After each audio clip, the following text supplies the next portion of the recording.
और उधर यूक्रेन के राष्ट्रपति जेलेंस्की ने शी जिनपिंग और पुतिन की बैठक पर एक बार फिर से सवाल खड़े कर दिए हैं। बूचा शहर पर जीत के 1 साल होने पर कीव में कार्यक्रम का आयोजन किया गया था, जिसमें यूरोप के कई देश के नेता शामिल हुए। इस कार्यक्रम में जेलेंस्की ने दावा किया कि जिनपिंग और पुतिन के बीच बैठक बेनतीजा रही। उन्होंने ये भी कहा कि यही वजह है कि पुतिन ने बेलारूस में परमाणु हथियारों की तैनाती कर दी।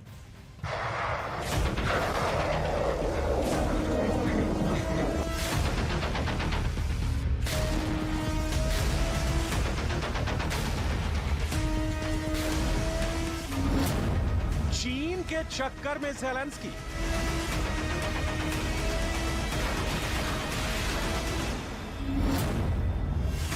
बेलारूस का परमाणु प्लान लीक,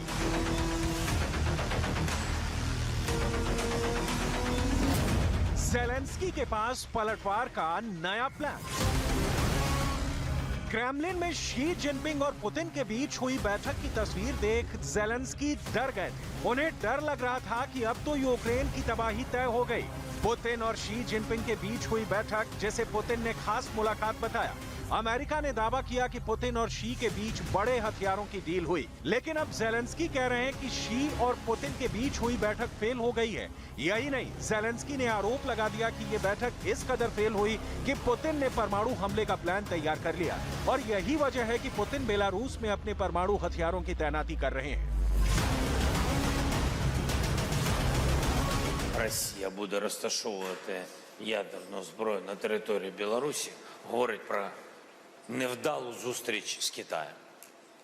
Перше, що потрібно було показати якусь суб'єктність, яку Росія під керуванням. तो सवाल है कि जेलेंस्की को क्यों लग रहा है कि शी और पुतिन के बीच मॉस्को में हुई बैठक फेल हो गई, क्योंकि एक तरफ तो वो चीख कर पुतिन पर नरसंहार के आरोप लगा रहे हैं, तो दूसरी तरफ शी को यूक्रेन आने का न्योता भी दे चुके हैं। लेकिन शी कीव नहीं आए, तो उन्होंने मॉस्को वाली मीटिंग पर ही सवाल खड़े कर दिए।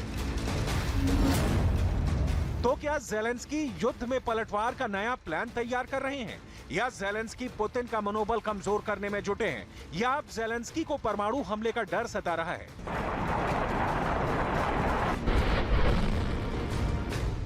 अमेरिका और नाटो यूक्रेन को भर भर कर हथियारों की खेप पहुंचा रहे हैं। अमेरिका तो यूक्रेन युद्ध को लेकर कई मोर्चों पर युद्ध की तैयारी कर रहा है। अमेरिका शी की बढ़ती ताकत से भी परेशान है। यही वजह है कि अमेरिका ने शी और पुतिन की मुलाकात पर सवाल उठाए थे। दोनों देशों के बीच एक बड़ी डील का दावा किया और आरोप लगाया कि चीन रूस को गुपचुप तरीके से हथियार दे रहा है। लेकिन जेलेंस्की को अब अमेरिका के दावों पर भी भरोसा नहीं है।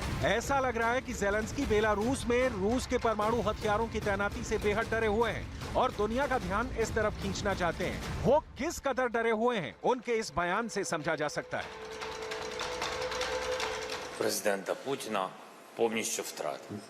Друге, ще раз підкреслюю про те, що треба показувати якісь політичні кроки або перемоги президенту Росії, але він на полі бою не зміг це зробити. І навіть про те, що вони розпочали таку криваву війну, абсолютно зрозуміло, чим вона закінчиться вже. Питання в тому, що він просто не жаліє, а вже ж не жаліє наших людей і вбиває їх. Але і він не рахує своїх людей. Але це вже справи Російської Федерації. जेलेंस्की ने यह बयान कीव में उस वक्त दिया जब यूरोप के कई देशों के नेता बुचा जीत के 1 साल होने पर इकट्ठा हुए थे। लेकिन इस जीत के जश्न में जेलेंस्की का खौफ एक एक करके बाहर आ रहा था। वो बार बार पुतिन के हर कदम पर सवाल उठा रहे थे। मतलब साफ है कि जेलेंस्की हर हाल में अब पश्चिमी देशों को अपने साथ युद्ध में उतरने का न्योता दे रहे हैं।